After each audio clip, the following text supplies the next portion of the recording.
ये किताब रोशन की आयतें हैं। हमने इस कुरान को अरबी में नाजिल किया है ताकि तुम लोग समझ सको।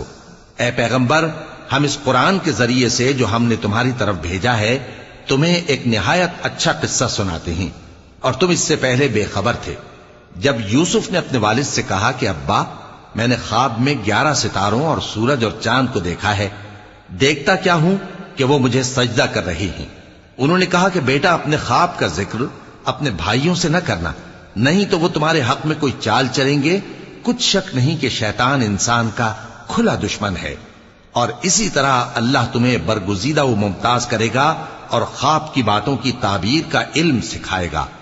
और जिस तरह उसने अपनी नेमत पहले तुम्हारे दादा परदादा इब्राहिम और इसहाक पर पूरी की थी, उसी तरह तुम पर और औलाद याकूब पर पूरी करेगा। बेशक तुम्हारा परवरदिगार सब कुछ जानने वाला है, हिकमत वाला।